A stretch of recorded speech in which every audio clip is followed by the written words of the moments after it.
Good morning, everyone, and welcome to Houston House. We're on our second session of the day. We have a full day of programming and ending the day with a reception at 5:30, so please join us all day long. I have the pleasure of introducing our next set of speakers, and today joining us is Carolyn Rodz, and she is co-founder and CEO of 𝗙𝗢𝗟𝗟𝗪. Please join me in welcoming Carolyn. Hey, welcome. So excited to be here at Houston House. I'm joined here, Sean, come on up, with Sean Kelly of Amperon. We'll take a minute just to do quick intros and then jump into the really fun stuff of team and talent and innovation. And honestly, I think what is probably one of the most critical topics as you're building a company. At 𝗙𝗢𝗟𝗪𝗪, we are a tech platform that supports nearly 1.5 million small business owners across the country. We focus primarily on early stage micro businesses, typically in their kind of first 5 years of growth, and help connect those founders to sources of capital, to solutions that they need to help grow, all based on their personal and business profile. So tech is an incredibly important piece of what we do to scale those resources across that community, but we're also a very mission-driven organization. So our culture is really critical. I think the mission that we set out to do in those early years has never wavered for a moment. Our goal was always to build equitable access to capital, networks, and opportunities. That has never changed. I will say just about everything else from our company since we launched in 2017 has changed, but our mission has not. And so I think our topic today is going to be very, very important and really interesting. I'm excited to dig in, Sean, with you. But I'll turn it over to you to intro Amperon and what you guys are up to. Awesome, thanks so much. So Sean Kelly, co-founder and CEO of Amperon. We were founded in 2018, so just had our 6-year anniversary. We were actually founded in New York, despite the fact that I grew up in Sugar Land, Texas, and then we promptly moved it back to Houston for a variety of reasons, which we'll get into here in a minute. What we do is we do electricity demand forecasting, wind forecasting, solar forecasting, scope 2 carbon insights, and as well price forecasting across North America, Australia, and then we're launching Europe right now. So it's been a really fun ride. We've raised $30 million in capital with a Series B that happened in October, led by Energize Capital.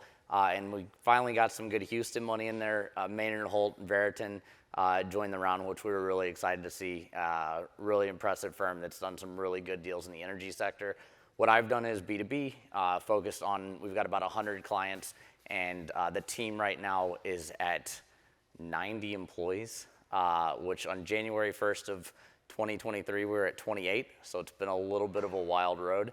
And then, have had a really good 2024 so far, but excited to talk. I mean, exactly what you said.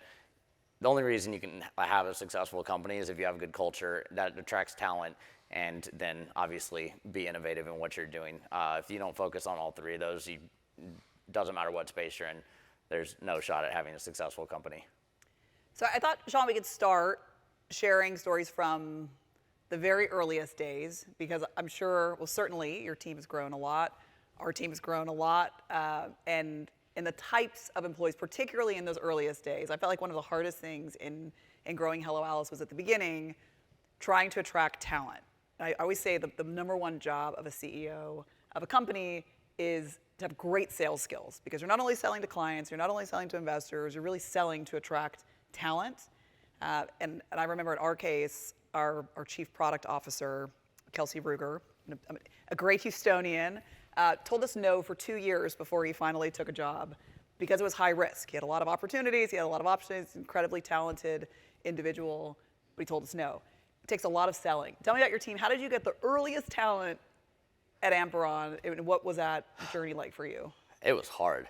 I mean, if anything, so we've run kind of 2 separate companies. For the first 4 years, we ran the company on $2.75 million. The last 2 years, we've run it on 27 million raised. So it's really been a different story. And for us, I mean, the big thing was doing product market fit. And I mean, there were some talk up here earlier about just going in, just listening to clients and doing all that. And so we just hired people who also knew clients or potential clients. And so I think our first big hire we hired, he was in Boston, and with the ask that if he could move to Houston. And this was in 2019. His name's Elliot. He's my head of product still to this day.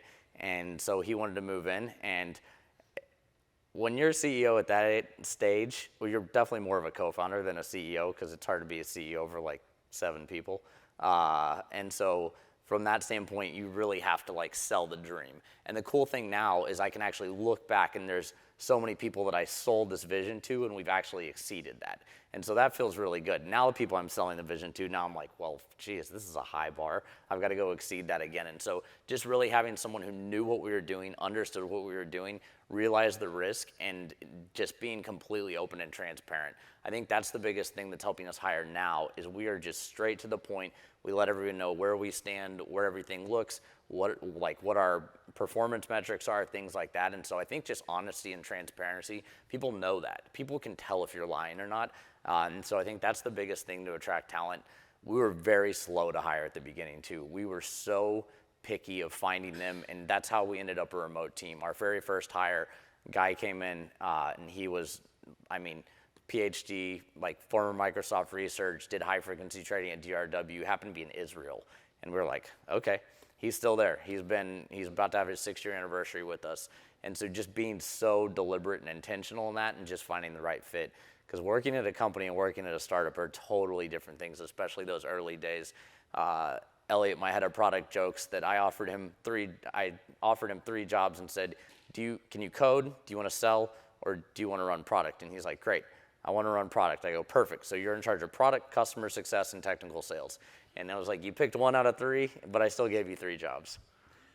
Yeah, it's interesting. I think so much of those early hires too is about going with your gut as a founder. I think you are really the only person that knows the vision for the company, where you want to go, the types of people that you need, the type of culture that you want to build.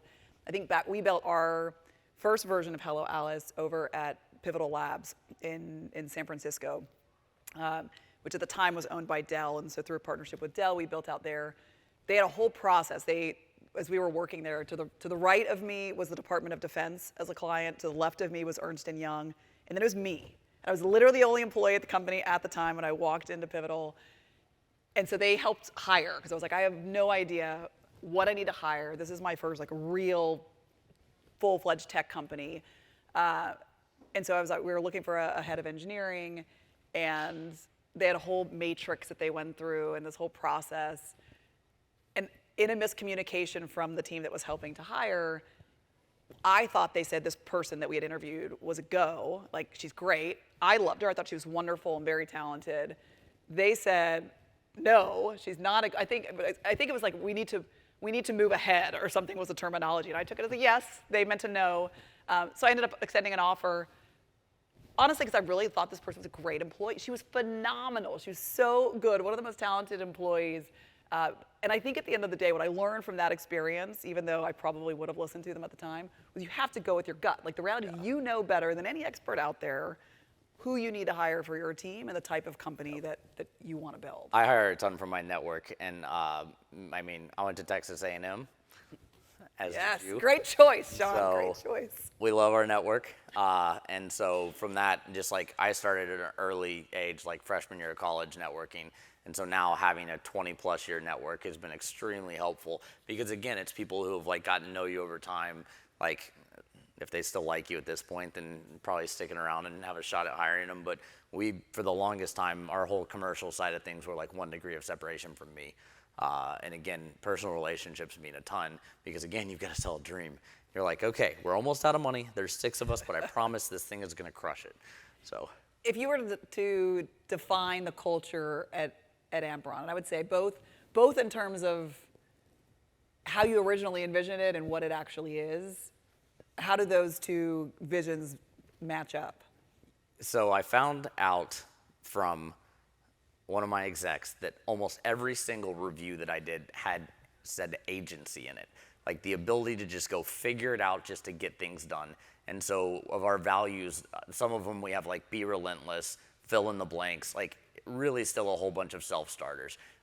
If I have to sit there and lay out the entire thing, or we need to have a meeting for the meeting about the meeting, then it's just not going to work. And so for us, I mean, we have a very, very just outwork everyone. A number of the things that we've done have literally been the path of most resistance. But that's the culture that we've built. However, we also do a very good job of trying not to run people into the ground.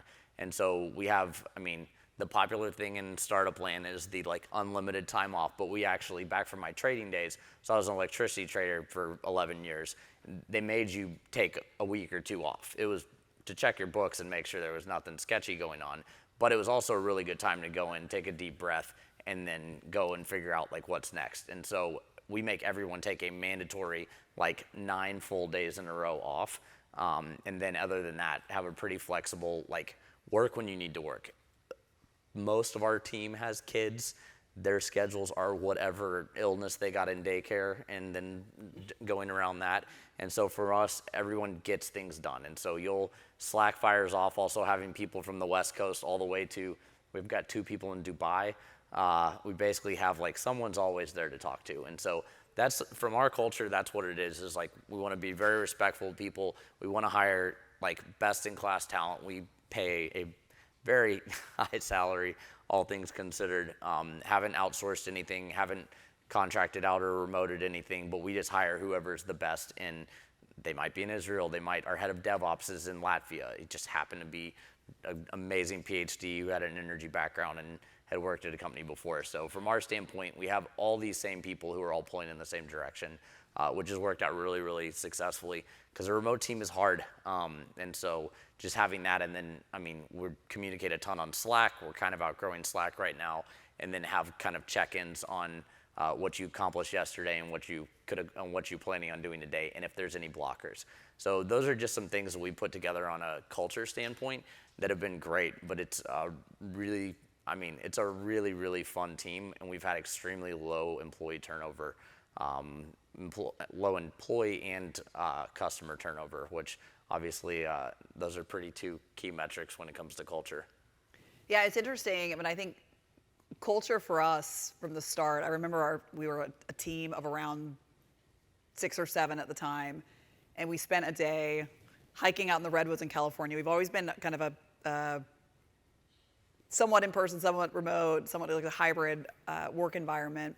My co-founder actually lives in California, in Texas, and so that blend just naturally started pre-COVID. When COVID hit, we let our office space go, we went fully remote, and interestingly, it helped our culture tremendously, because it became less about the California team and the Houston team, and it opened it up everywhere, and kind of was a great equalizer for our company, and allowed us, like you said, to bring in really great talent from everywhere. But our values, we have one of my favorite values of our company is that everyone takes out the trash. And at the beginning, that meant literally we did not have anyone to clean our office. Everybody had to take out the trash. But it has continued to have great meaning for us, in that there is nothing that is too small for any of us or beneath any of us. And that means that sometimes I am, editing copy on the website, or, we're putting formulas in an Excel spreadsheet or whatever it might be, or literally physically going to do something. We're hauling boxes, we're packing things up after an event. Like, everybody jumps in and dives in. And I think that culture has been so powerful for us, in terms of everybody hits hard times, everybody has failures, everybody experiences things in their personal lives, whether it's kids or aging parents or whatever it might be, pets, anything. But the ability for everybody to pitch in, I think, has just been a great culture builder for us, in terms of, everybody dives in. Everybody's not afraid, and it makes us really transparent and very direct, also, like very candid with each other. So I think those values are always really interesting. For sure. How many times a year do y'all get together completely? What we learned was we have kind of free reign for everybody to decide when they want to travel and when they need to be with people. And so there are no sort of hard and fast rules around it. We do have our leadership team gets together 4 times a year. We're in person, and we do like a deep dive strategic planning session.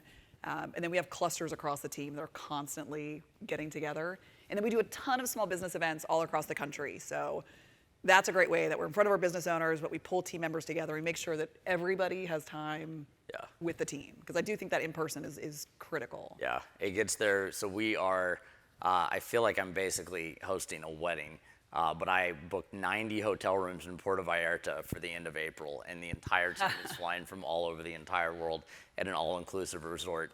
And so pretty funny, but I looked at the cost. Last year we did Houston, and we had a blast. So at that time, we were 38 attended last year. This year will be 90 plus or minus.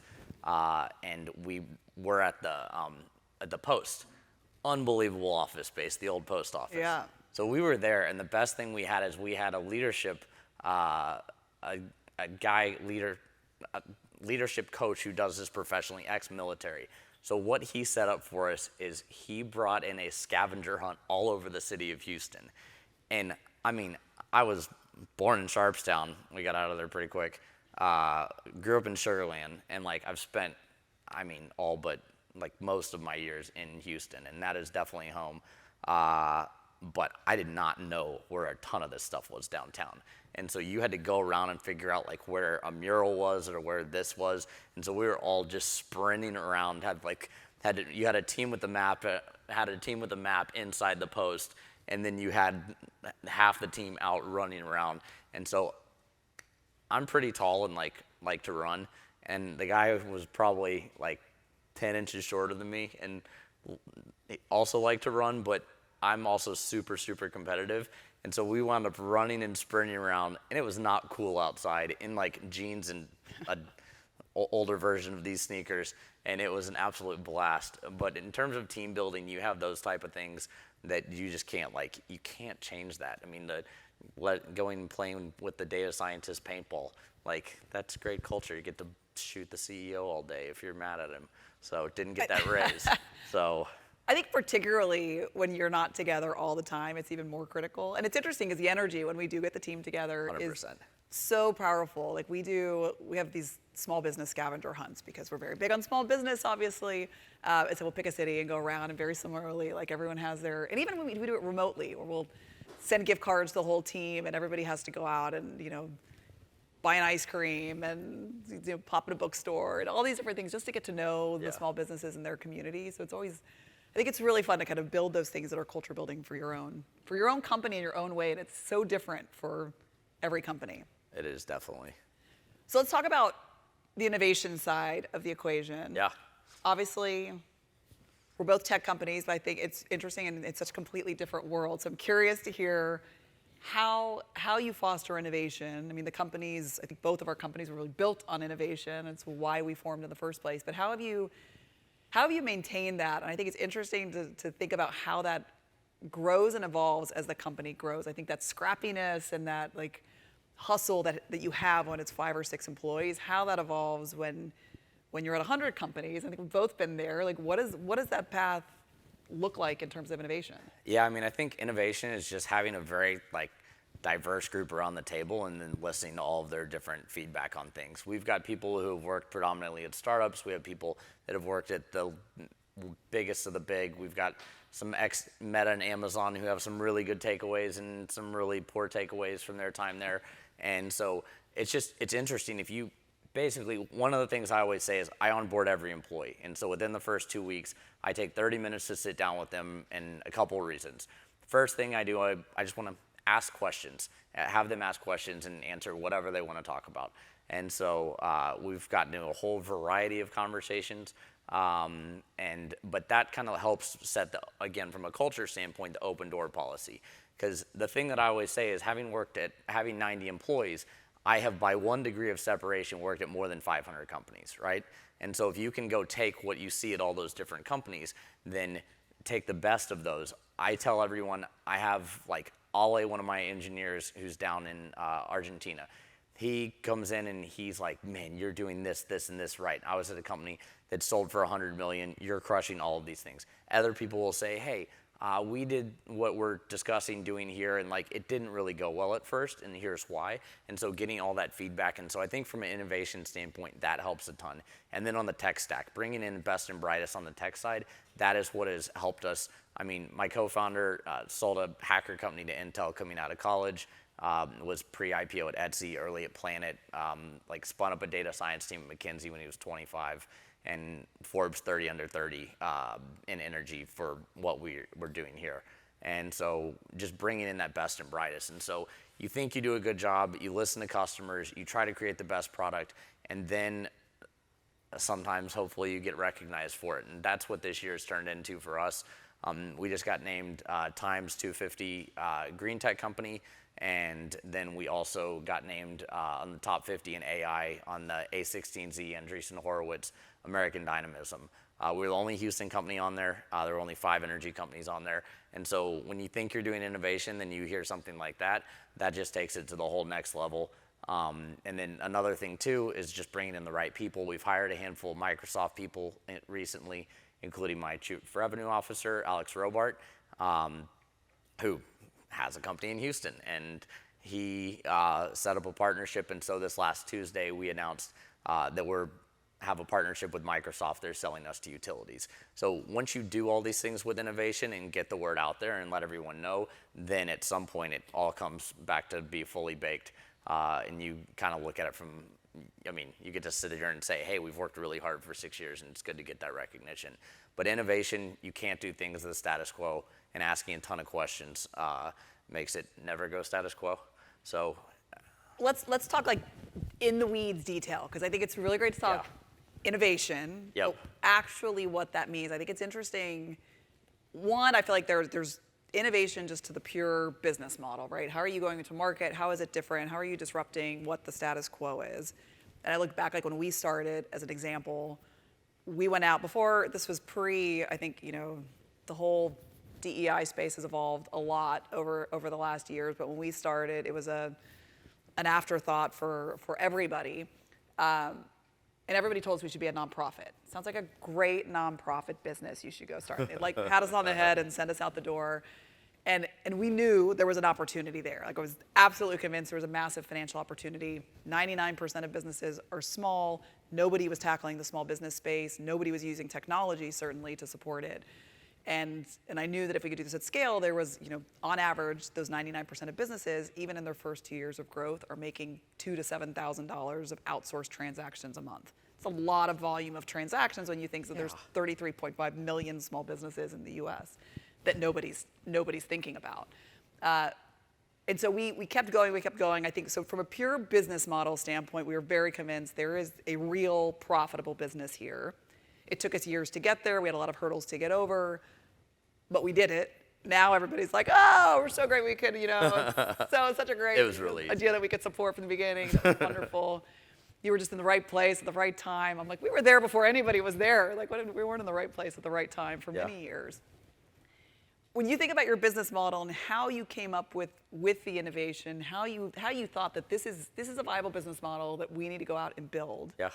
What did that process look like for you? Yeah, great question. The process for us was people who know about energy live in Houston. People who knew about tech lived in San Francisco and New York. They've never met. They start meeting recently at events like this, but for the whole, they hadn't met. I knew that with everything that was happening on the grid, I started scheduling wind in 2005. I've been watching the energy transition since then, worked on a trade floor in high school. I knew we were in a lot of trouble. I knew that rooftop solar was great, but it was going to cause a lot of problems. I knew that EVs are fun.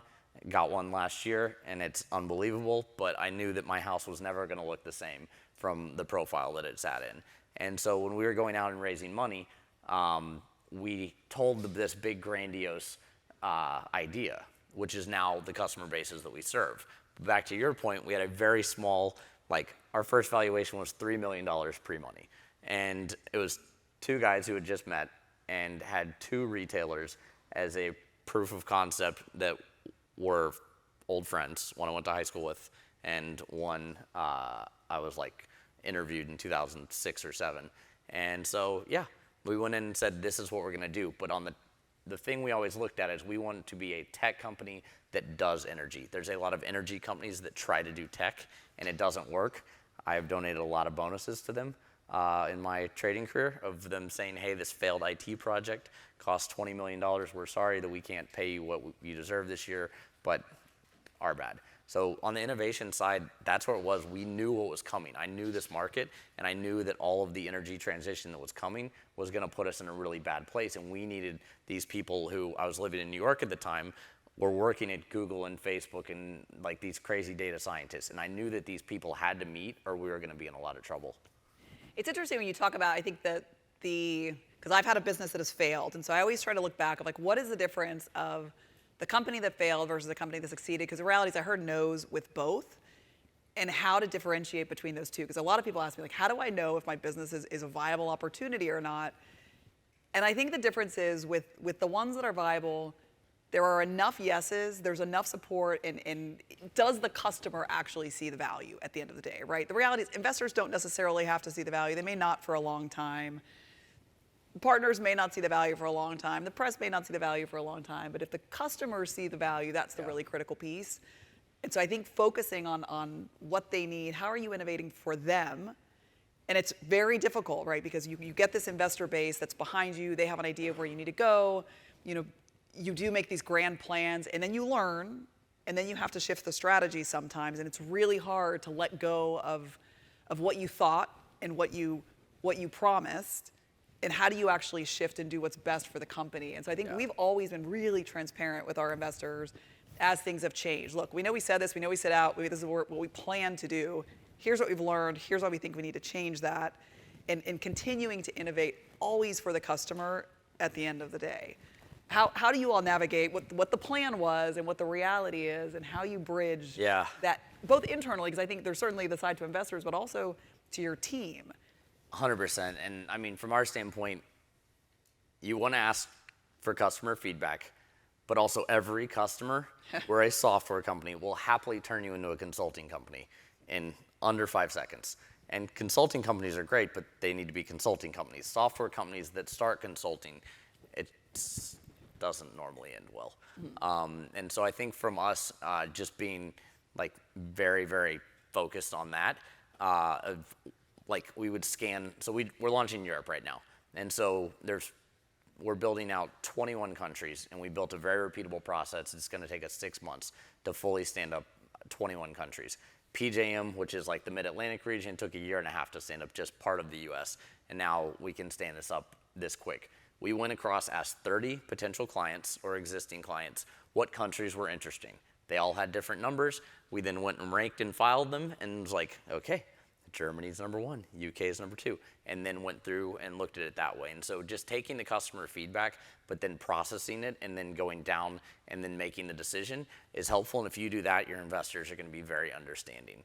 We pitched a totally crazy concept of our seed round, and we are doing none of it, and we will probably do none of it, but it looked like the right thing. And then we raised our seed round. We raised $2 million, and to go build a marketplace, which costs, like, add some zeros to that, to the 2 million.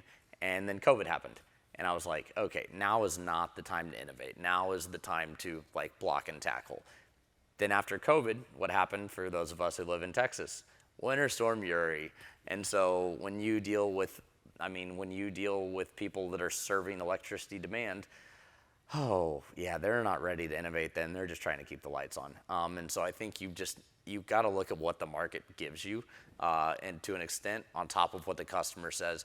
But if, again, going back to the open and transparent thing, if you have a good working dialogue with your investors, they're totally down. I always say there is nothing surprising should be at a board meeting. Everything should be done and orchestrated. It should just be literally a 3-hour bookkeeping session of here's what this looks like, et cetera. We've already had all the hard conversations ahead. So yeah, I think just keeping that transparency the whole time, and internally, we just had a ton of new people come on, and we did what we called a full like State of the Union. And I got up there with the exec team, well, virtually, and we gave them everything. We gave them our metrics down to the $1,000 and how the expenses looked and all that.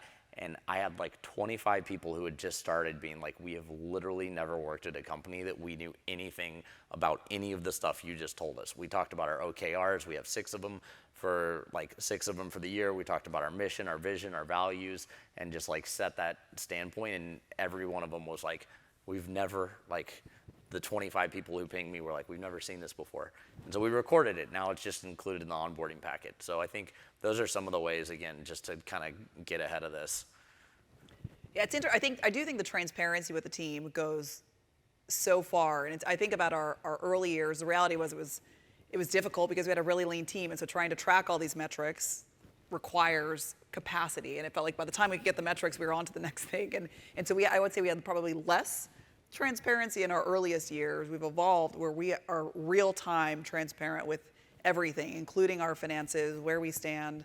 And I think particularly, I mean, there have been periods in our company where it was a little scary to be that transparent with our team. 100%. And we were very forthcoming of like, look, here's where we are.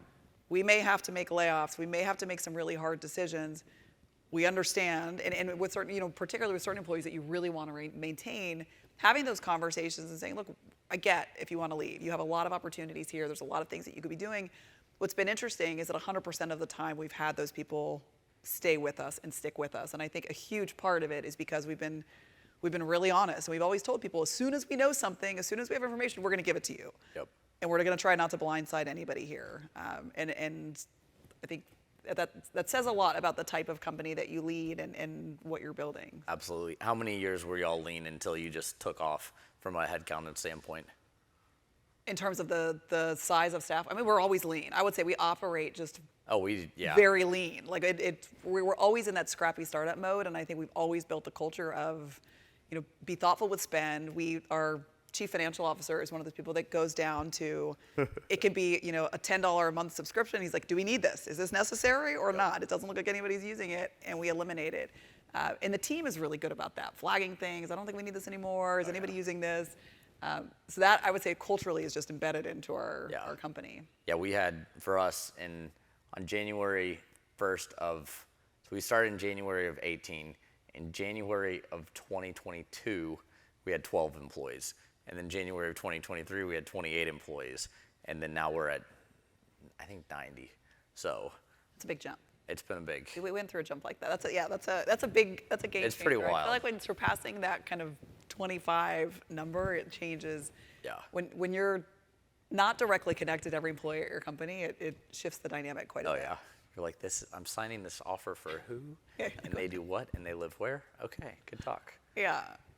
It's definitely changes the game. I think I'm quite a control freak in terms of I like to know all the information about everything to make a decision, which makes it really hard when you have a company that's bigger and you have to let people make decisions and trust. I think what I've learned in that process is having the very best executive team where you can disperse that leadership, but you fully trust. And it makes me realize where I have a great degree of trust and where I don't. And I've quickly over the years, I think where I used to sort of let things go for a little longer. And now I'm like, if I don't have that degree of trust, it's not the right person, and I need to make a change. And I need to make a change quickly. And because it makes all the difference in the world, I think. I agree. My first big exec hire after we raised our A, I messed up. And part of it is I didn't clearly define what success looked like for him. And so that was not good to fully let him know what the North Star looked like. And then I didn't, I assumed that he would know what was going on for those first 3 to 6 months, just because he knew the space extremely well. He had sat in the seat of what would have been a potential customer, and it just didn't. And so I called a friend of mine, his name's Kieran, he's CEO of a really cool company called 𝗙𝗙𝗟𝗢𝗪. And I was like, man, what do you do? How do you onboard these? I know you've had some big hits and some big misses. And he goes, man, for the first 3 months, that's your best friend. Spend as much time with them as possible. Everything, have them on every call, meet up because it's fully remote, meet up with them as many places as possible, do that for 3 months, and then let them fly or let them go. And if you do that, every single one's flown since then, because again, that first 3 months was just a full brain dump of this is what we do. And then after that, I don't have to worry about it. And then I have that trust that they're gonna go in and make the right decision, because you can't micromanage as many execs as you have and as big a team as you can. And so then you get to kind of have that kind of waterfall effect, which is extremely helpful. Okay, I'm going to put you on the spot in a second, but I'm going to give you a second to think about it. I want to talk about failures and where we've screwed up as CEOs. But I'm going to give you a second because I'm going to share mine first, so you have a minute to think about it.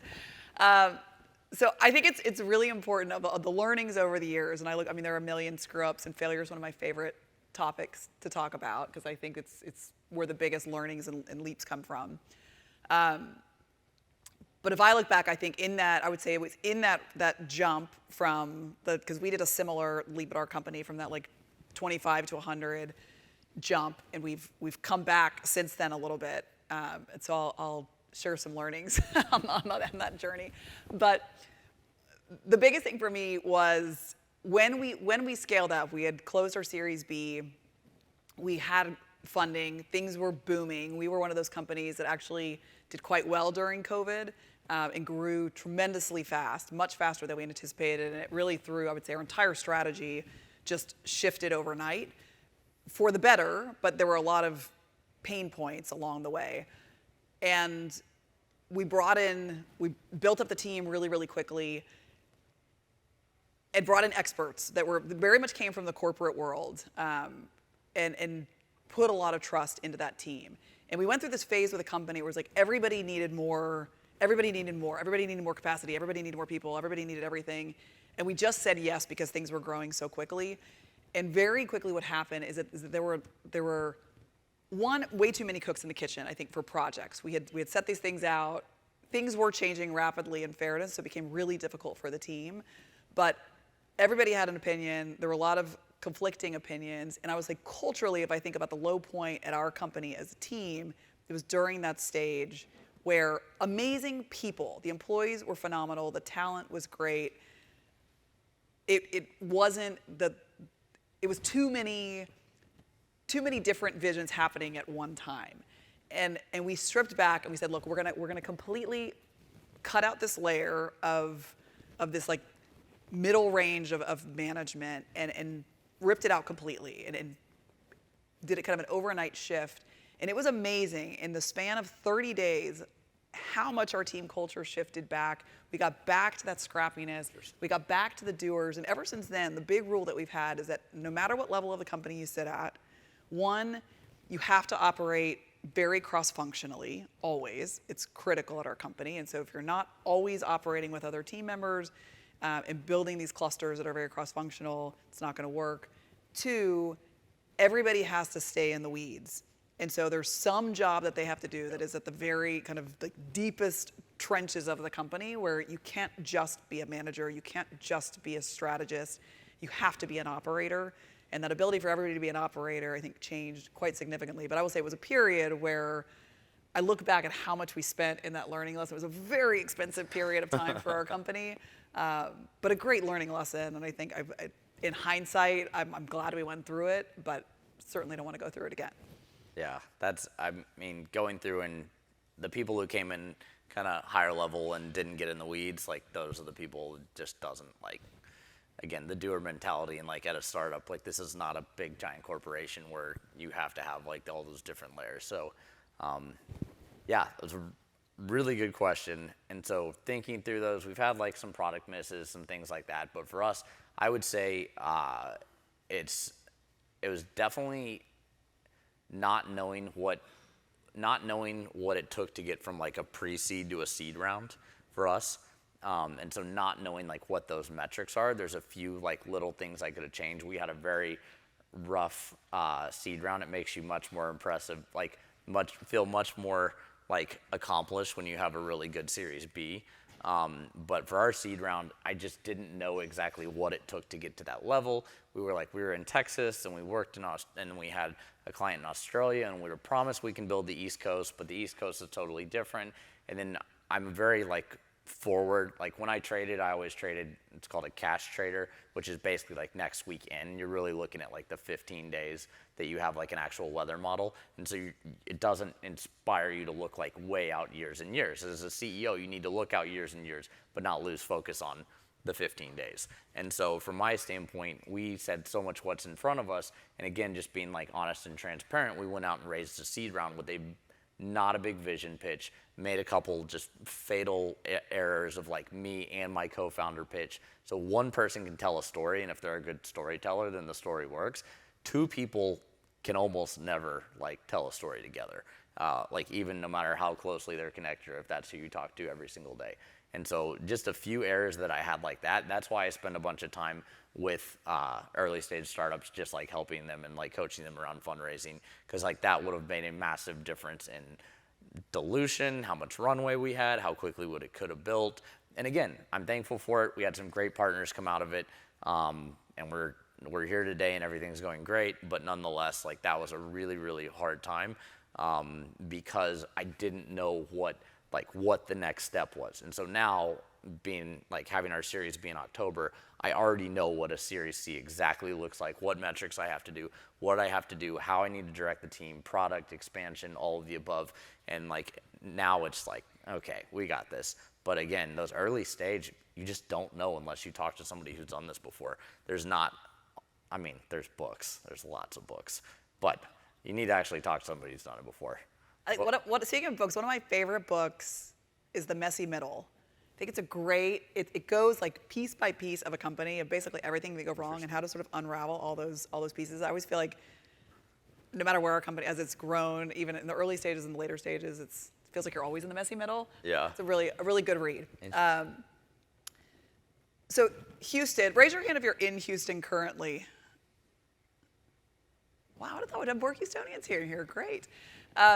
Okay, I want to talk about building a company in Houston specifically. You mentioned you started off in New York, came to Houston. We started actually heavily in California, shifted a lot of resources over to Houston. So I'm curious what brought the move to Houston? Yeah, I mean, you're in energy. I'm guessing that had something to do with it. Energy was a ton. Energy and like starting to raise a family. But when I left in 2013, like the Houston I left in 2013, probably would have not come back to. But just that jump, I came back in 2019, was just a massive jump. And so, I mean, you got to see things of like Greater Houston Partnership. And so I started looking at that. One of my first, one of the first people that ever gave me the time of day, I was I think senior in college, was Bob Harvey, who ran Greater Houston Partnership, I guess, for the last 10 or so years. And so like with that, he really made a push for this. You started seeing a whole bunch of like Greentown Labs coming, the Ion coming, just a variety of these like startups. And so it's gotten talent actually here. And the cost of living is still not that bad in the scheme of things. So the talent pool is a ton better than it has been in Houston. And then for us, being in energy, I mean, a third of the clients are just right down the road. And so you can literally just stop by the office, you can throw a happy hour, you can do whatever, and you can see everyone simultaneously. Everyone, also now, Houston fully understands, you have some people who think the energy transition means completely get rid of all oil and all gas as quickly as possible, and just build as many wind farms as possible and stick solar on every single roof. And that's not gonna end well. But then you also have these big companies. You look at a Shell, a BP, who've completely changed everything and are completely like leading that move. And then you have some people, I mean, NextEra is a great example of, they were Florida Power and Light, and they rebranded however long ago and are now one of the leaders in this entire space. Engie, French utility, one of the leaders in this entire space. And so that's where we're seeing all of this come together. And so Houston actually understands the energy transition, in my personal opinion, because we need to do a whole lot of different things, but we need to do them on the right time frame, or it's not going to end well. And I think Houston's the best place to look at that. The tech talent is getting better. The energy talent is getting more thinking outside the box. I'm in electricity because I literally got out of college. I went and talked to an oil trader, a natural gas trader, an electricity trader. The electricity trader was 26 and doing really well. I was 22. 26 is closer to 22 than 50 is. And so it was like, we're going to go with the 26-year-old who's crushing. And that's how I ended up in electricity back in 2005. So, and now it's the popular thing. We've been cool for, I think, coming up on 2 years now. So. All in due time, right? All in due time. It's interesting. I mean, I think when we started, it was like you had to hire your tech talent in San Francisco. It didn't seem like there was any other option. Maybe New York, maybe Boston, but very few markets where you could find tech talent. And I look now where some of our strongest engineering talent is, one, we have a good dose in Latin America, in Colombia. We have, but North Carolina, we have a great engineer in Wisconsin. I mean, just random places. Houston, we have great talent in Houston. It really is quite dispersed, which I think is really interesting. I think COVID also probably, the pandemic just spread a lot of that talent all over. But it's been interesting. I kind of feel like it was like the great equalizer that the tech talent has really broadened. But Houston, at the end of the day, I do feel like the culture that sits at the core of our company is very Texas. We were, like I said, 50-50 California, Texas, and if you can pick more opposite states, we did. We overwhelmingly as a company, and my co-founder would agree, she's like, we've got to go the Houston path. Like Houston is where it's at. And we really started to funnel a lot more resources. A lot of it too, Houston is here with like arms open and like welcoming people in and actively recruiting. And I lived in Illinois, I lived in New York, both of them have their pros and cons, but they're not trying to be business friendly states right now. And Texas is literally like, let's go everybody, like come show up here. And so I think that's just a really huge driver. From everything, from how much you pay in taxes to like all of the above. So, it's been really good. We moved our headquarters down here fully, I guess in 21. But I would say definitely at our core, we're very like Texan, even though we only have, I think 14 out of 90 there. Because you're seeing all these like little hubs all over the place. We've got a great customer success guy in Nebraska, and then like we have few people. They're so nice in Nebraska. I know, right? Like, okay, we can, the nicest people. Ours is in Minnesota. It's our head of customer Solid. Interesting. So we've got Louisville for heavy CS too. Like, okay, all the like right in the breadbasket. That's awesome. So. I want to open it up for questions. And maybe if you all have questions, just come up to the microphone and jump in while we're waiting for anybody to pop in with questions. Sean, how would you define your role, if you were to define your biggest responsibility as a CEO, when you wake up in the morning or you think about the next quarter or the next year or whatever it may be, where do you center your time and energy? Oh, goodness gracious. I realize just kind of going back to the talent into the culture, even the innovation is you've got to inspire, you've got to lead. And again, the take out the trash, you need to show that you're willing to do everything. You're willing to go set up at conferences. You're willing to go run down these lists. You're willing to give feedback on every set of, but at the end of the day, you need to be out there just leading and inspiring and showing people like we're going this way. And so I think for me, that's what I look at and like in everything I do and every like action is just realizing that I have a ton of people looking at me. And so going out there and just saying like, hey, this is what we're doing. I got on my group morning call, and jumped on Teams like video with the South by Southwest in the background. And I'm like, this is what I'm doing today. And it's awesome because we're talking at a pure, not an energy panel. It is a pure like tech startup panel. So yeah, I think for myself, that's what I realize now. And I've got an executive coach now. My board is on me at all times of just like, what is the best use of your time? And it's hard. It's hard to prioritize your time. I spent a ton of time, read all my coach's notes on the Vaughn Lane from Houston this morning. I was like, oh, okay, I didn't do that one. Sorry, Maggie. It's a journey. What about yourself?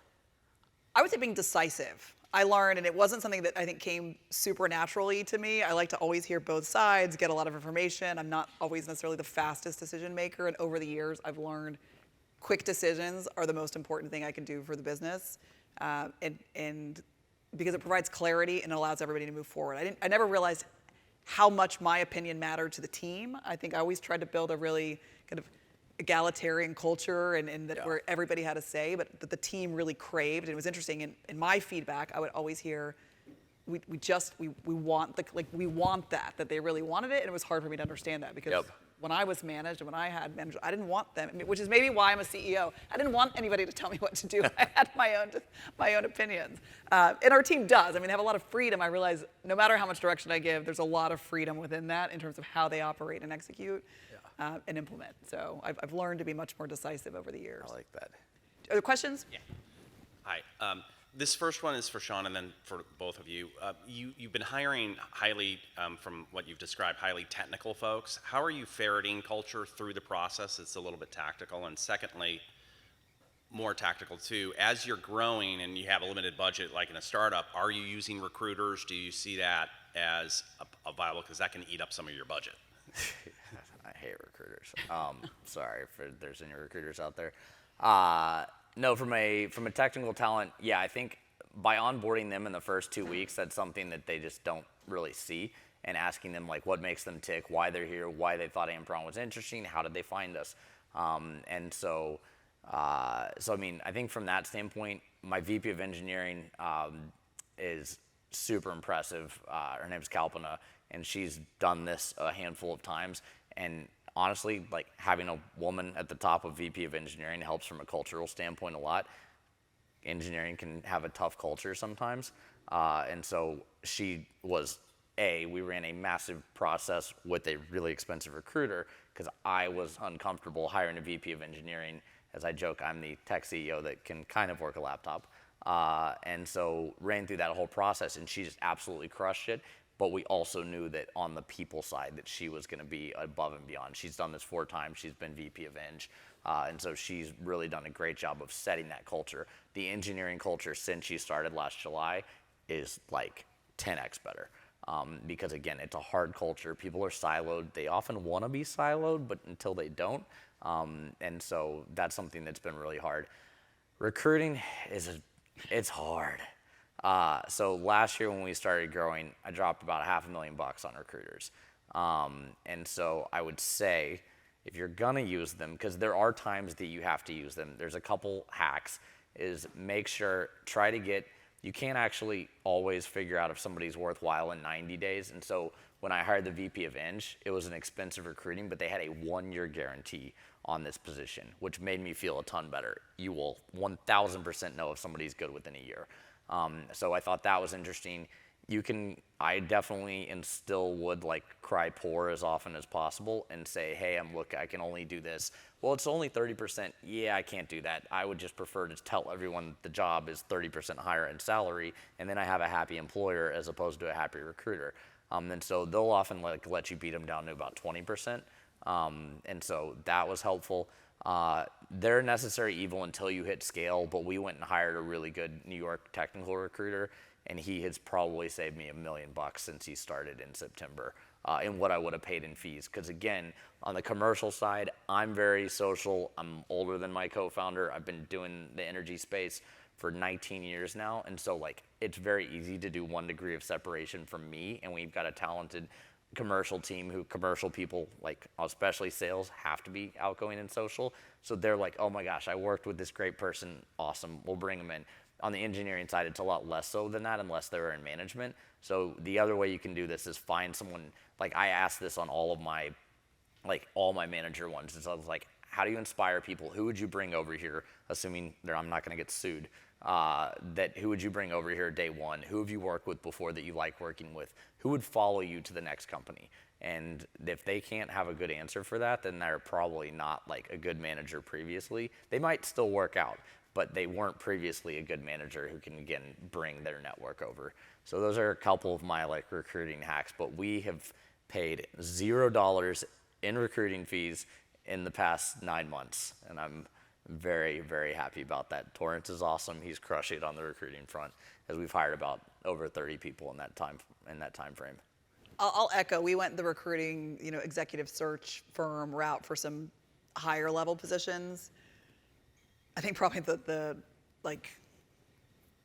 biggest mistake that we made in terms of just not being a cultural fit at all. On day one, I called my co-founder and I was like, it was for a CFO hire we made, and I was like, I don't think this is going to work out.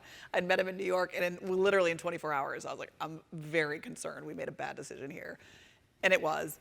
But it was the most expensive hire we made. Luckily, we got everything back and it was fine. But what we found was that employee referrals are the best and strongest recruiting path for us. 100%. And then partner referrals. We work a ton with a lot of people across the ecosystem, and so we're always asking, just who do you know across your network? We've always gotten great referrals. So we have one internal recruiter. She's amazing.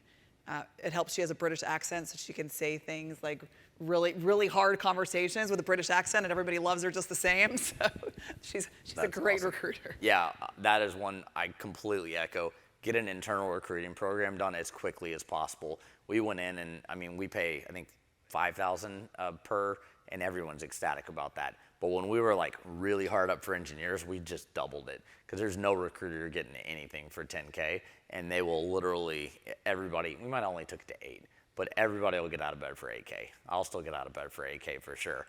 Unfortunately, the recruiting program does not apply to me or I'd be retired.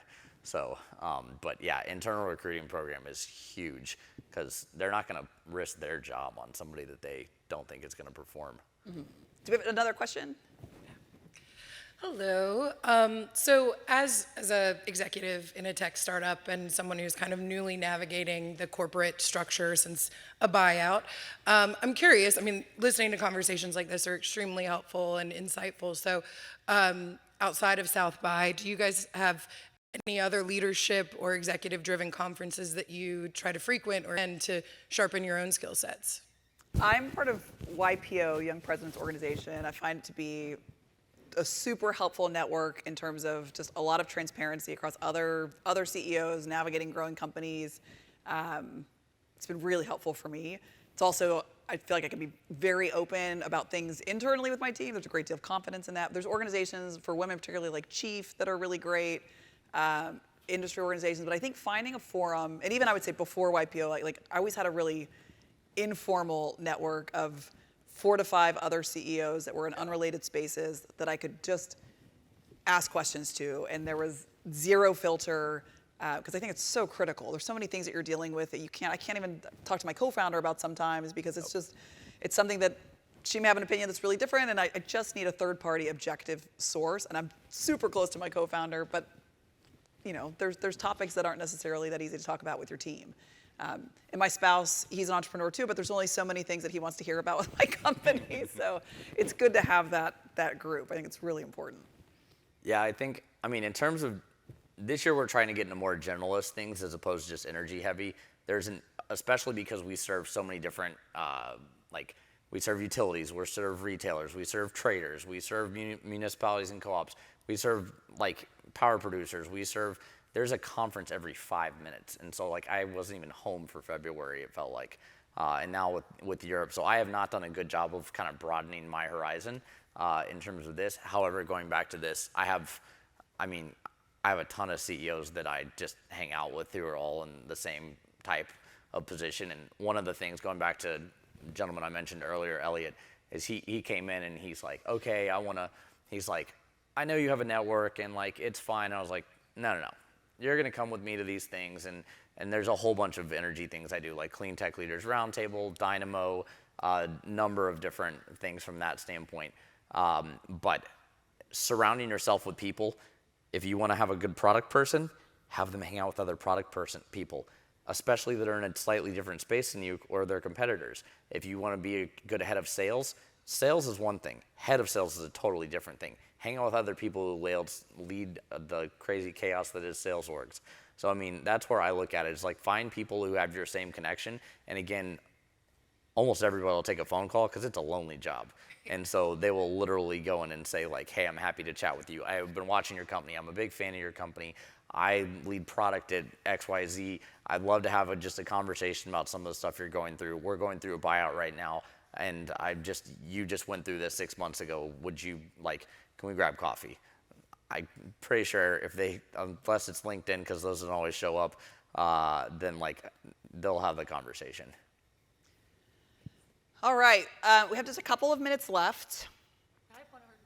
Oh, okay, one quick question. We'll do one quick one. Thank you. This great conversation, and I guess it goes back to you just made a point about your co-founder, and sometimes you can't talk to her about certain things. Now, you both have co-founders. You both started the companies, obviously, together with them. Can you talk about how you both became the CEOs and how that relationship with the co-founders has continued, and continues to go?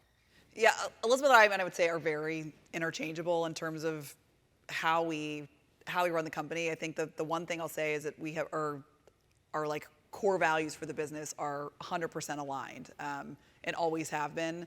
And so there have been times where she stepped in, there was times where I stepped in, and we have I'm CEO, she's president. It's like, I don't even know which one. Who cares who's what? It's less about titles. I mean, I started the company before she was there, and so that was sort of, I had the role, I stuck with the role. But I think in terms of how we've managed it, she's amazing on the sales side. I tend to drive kind of the team and the vision much more. It's just the way that we operate. She's great at just pushing things forward. We have our skill sets and know where our lane is. I don't know if there's a real formal structure to it necessarily, but there's a lot of clarity behind it. So I think it's so different for every company. I know some people manage much more on the operational side, others on the external side. It's a very different dynamic for everyone, but I've been really fortunate, and the informality has worked really well for us. Yeah, our side was pretty clear cut. He's very technical. He was 26 when we started this whole thing. Doesn't overly enjoy being around people. Just kind of wants to do his thing. An architect, but most talented engineer I've ever met. And so for him, being CTO made a ton of sense. However, he's helped out so much on the strategy and on product. And when you have to do all those things, I mean, I think that he probably, when we started, averaged over 100 hours a week. He'd be up at all hours, just going down the rabbit hole. So, but in terms of being CEO, it was almost, I mean, it was my industry. I had leadership roles before, but at the end of the day, I also think that you still have to grow into that role. And so I think that's where, from my standpoint, I spend so much time, whether it's reading, hanging out with other CEOs, talking to my board, who's other CEOs, and just kind of trying to take myself to the next level. So it wasn't hard, but there are situations that, if you all had co-founded the company together, it might have been a little bit of a harder conversation. Ours was pretty cut and dry at the beginning. He's like, I don't really want to talk to people that much. I was like, well, I guess it's me then. So. I'll take it. Awesome. Well, thank you so much. Thank you, Sean. This is really a great conversation. Always fun to dive into these pieces of the business, because I think it's the really hard and kind of abstract part. But I think for another 2 hours. Yeah, one of the most critical pieces. So thanks, and you'll have a great